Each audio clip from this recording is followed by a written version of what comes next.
Welcome. You're listening to the GrowOrtho podcast presented by Hip Creative. This podcast is dedicated to those who want to stand strong in their market and be leaders in their community. Now on to the show with your host, Luke Infinger. So I'll just have you do a brief introduction of who you are, where you work, and your role. Okay. My name is Alyx Perry. I'm the Director of Patient Communications at Fishbein Orthodontics. I've been with the practice for about 3.5 years now. I'm basically responsible for overseeing our patient care everyday operations, tracking, monitoring monthly and daily call volumes, as well as making sure we're providing exceptional patient care. Sweet. So just to get into the front desk, call centers, and really the best practices for scheduling and the patient experience, I've got 10 things here, as you know, that I want to talk through. The first one is just first component is a team that just loves to serve people. Obviously, service is what we're doing, especially in that scheduling role. And maybe you can even use an example. If someone doesn't really have that love or passion, how much is it a killer for the role? It's a huge killer for the role. So you need to have a team that is excited and on board to service your patients. Coming to work with a positive attitude every day is going to set your team apart. If somebody's having a bad day and they, portray that onto your patients, they're going to feel it. It could turn a really great phone call into a really sour one really quick. And ultimately, that's not the goal. We want our patients to call us having a bad day and for us to be able to turn it around. If you have negative people, you're not going to be able to do that. Yeah, totally.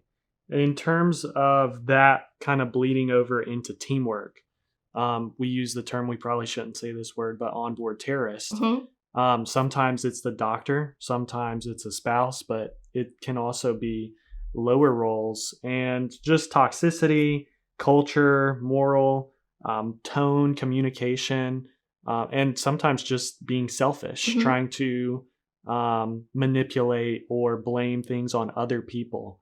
How do you guys kind of control that environment in the call center? So for me particularly, I am with my team 4 or 5 days a week. We are in a centralized location, so we don't travel. I think that's been really huge for our team's success. I'm able to kind of read my team. I know them. I pay attention to them.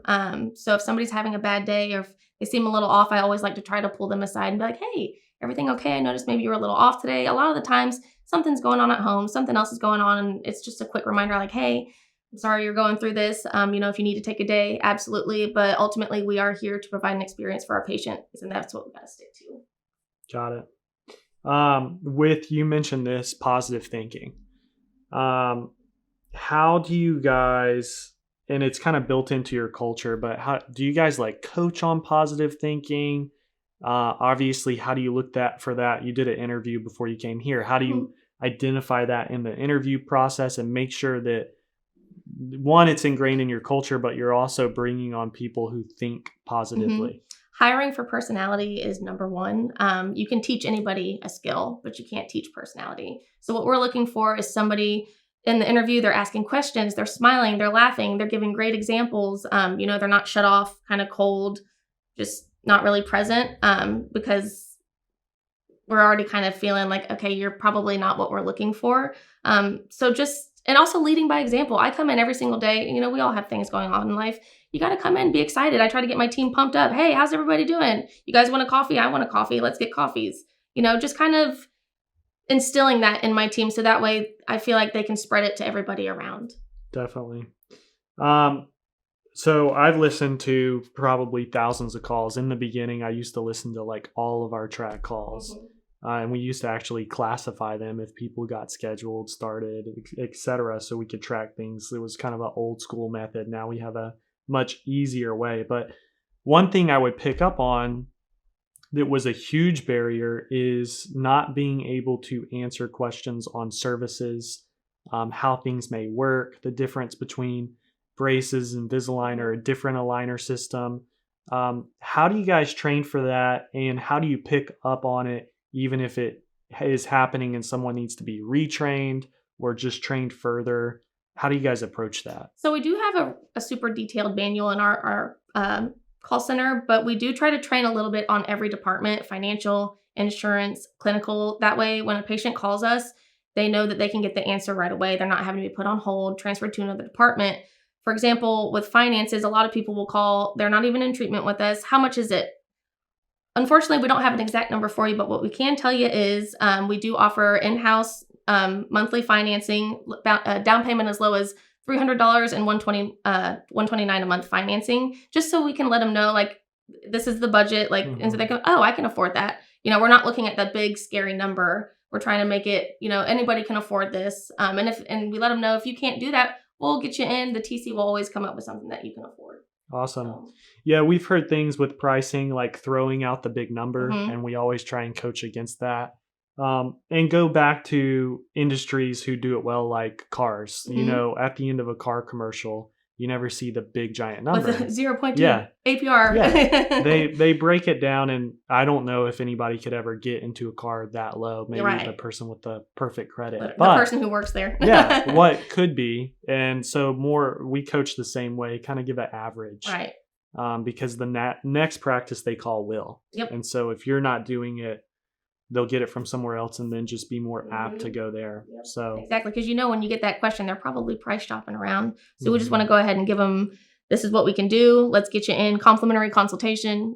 They love that. So if anything further happens, like questions about braces or specific aligners, things like that, do you guys pick up on if someone can't answer those questions? Like, what do you do exactly? Absolutely. And what we'll do is a lot of the times my team they've been so great. We study treatment notes, so they know clinical abbreviations a lot. So a lot of the times they are, but if there's like something with like a special appliance or a surgery case, we'll put them on a quick hold. You know what? I'm just going to run this by my clinical manager real quick, just because I want to give you the best, the best information. And they appreciate it, because it's like, hey, I'm not going to just fake it till you make it. So we'll just put them on a quick hold, get with the clinical manager, or they'll get with me, and just so we can service them better. Awesome. Simple scripts. So I don't love verbatim say just this, but let's say opening or what not to say, or things like awards, best of the bay, like things to mention about the doctor. What's your process for scripts, FAQs, things that people can say and not say? So we're pretty loose scripting wise. We always, one thing we do script is basically when you call, you're always going to give your name, the business name, a greeting, and how can I help you today? I'm always looking for that. Like the first thing on our, when I am listening on calls, I'm checking off to make sure they always do that. Basically just hearing the patient out, listening so we can better communicate. And then for new patient calls is the only other time we would use a script, just letting them know at the end of that call, this is what your exam's going to look like. This is what's going to happen. Go over pricing, same day start. That way they're prepared for the day they come in. Awesome. So the really big thing and what we're talking about ultimately is scheduling people. So huge barriers we've seen is not scheduling people soon enough. Not calling people back or following up soon enough. So we have kind of similar rules, I guess you'd say, the 5-minute rule, 72-hour rule. What's your process for that? So like first, we'll just break it down into a series of questions. One, if you get leads on like a Thursday night, prospective patients, when do you call them back on Friday? First thing in the morning. We just go through the list. We touch them as they came in, and then we try to get them scheduled same day.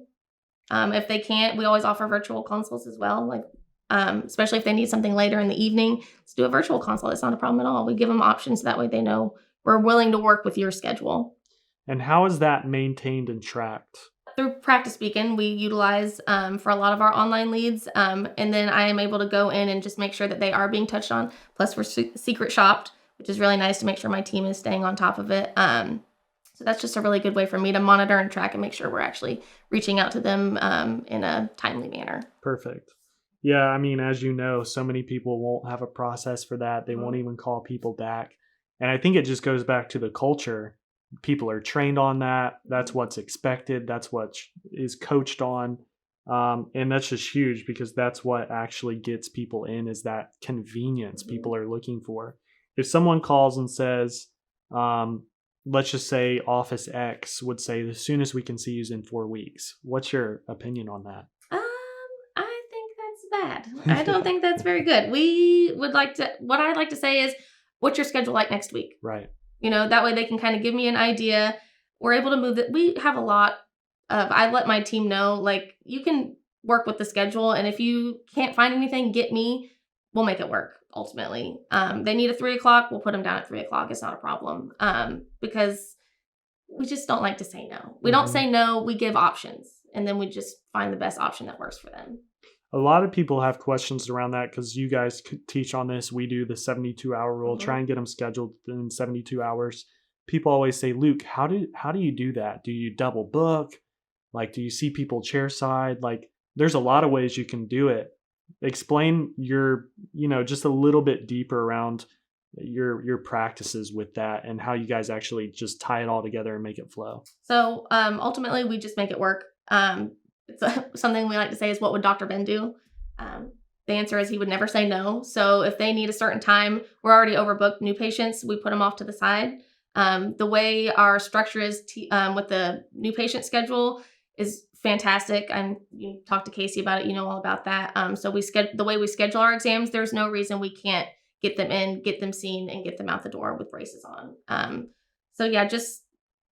And we try to look at the way the schedule is, kind of scheduling in between those 15-minute consults. And we do try to let them know, hey, we are pretty booked up at that time, but we'll go ahead and get you in since that works. Just maybe be prepared to wait a few minutes extra. And they're like, oh, totally fine. Thanks for letting me know. So just communicating with your patients and letting them know, especially if you are squeezing them in to make it work. They appreciate, I think, just kind of you being transparent with them. Awesome.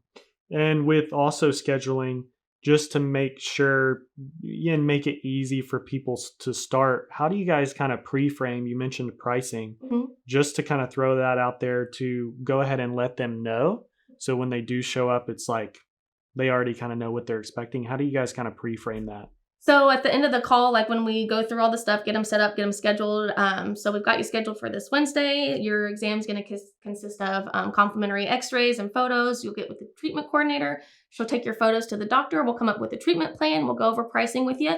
I will let you know if everything looks good and the doctor says we're ready to go. You can get braces on the same day. We normally do a $300 down payment with monthly financing as low as $129 a month. That's no credit, no interest. So you're ready to go, just so they have an idea of what they're needing, because there's been times when we didn't do that. People would come in, oh, well, I didn't know I could start today. Well, I have to go to the bank, and then they're having to leave. They're having to come back. So we try to give them all the information they need for that exam. So when they're coming in, they're ready to go. That's perfect. Tracking and transparency. So without tracking, you're doing all these things. How do you know it's working? What are some ways that you guys track it? And not only between managers, but maybe even the team just has eyes on what's actually happening. So I think communication is key for us, especially in the call center. A lot of the times we're taking that initial call.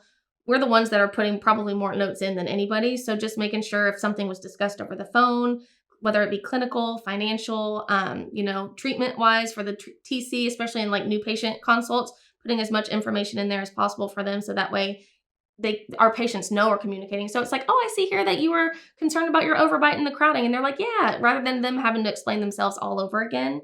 I think it's really important to just kind of get as many details for your new patients as possible. So that way all the information's there at hand. In terms of workflow, headsets, you guys obviously have the call center separated from the front desk, but with headsets, how important is that in workflow, having your hands free, being able to type, not kill your neck? What's your thoughts around that? It's major. I think the team really loves it because we didn't used to have them. When we got them in, some of the team members will be walking around on a phone with the patient, going to grab a new payment form or something over here, but they're able, instead of putting them on hold, they're still talking to the patient. They're walking around, they're multitasking, all while staying on the phone with the patient instead of putting them on hold, going back, putting them on hold, because we try to minimize hold times. If we can prevent it, we'd like to. So headsets have been a game changer for us. Yeah, some people don't really think about it or don't make it kind of mandatory, again, instilling it in the process culture. Harrison talks a lot about just getting 1% better.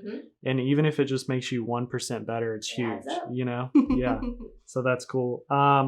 Now, you guys did this a long time ago where you actually created a call center, having all the phones, for the most part, separate from the front desk. We could probably talk about this for 15 minutes, but why do you think it's so important to do that? it's going to take a lot of pressure off your front desk staff. I think we can all agree there's nothing worse when you go in for a doctor's appointment and there's a line at the front door because the girl up front's stuck on the phone.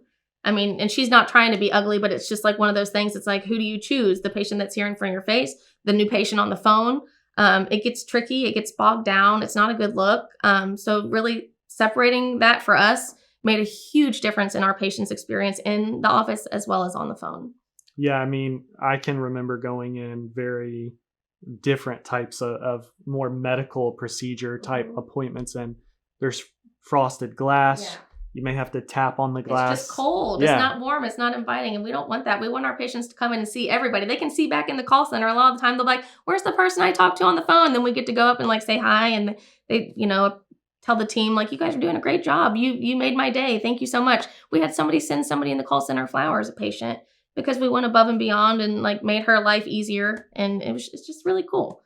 Yeah, I think there's this stigma in medicine, healthcare, where it's about the doctor, and more of an ego versus like, let me serve the patient.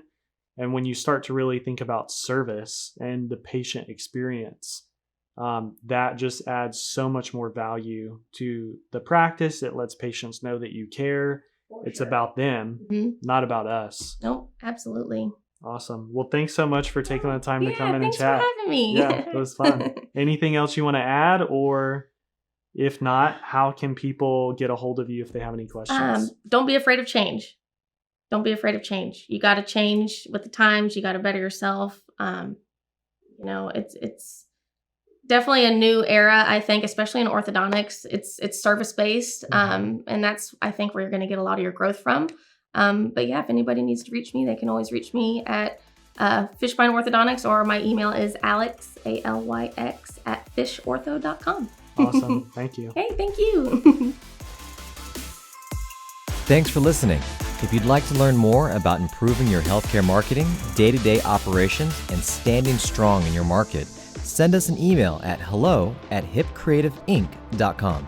That's hello@hipcreativeinc.com.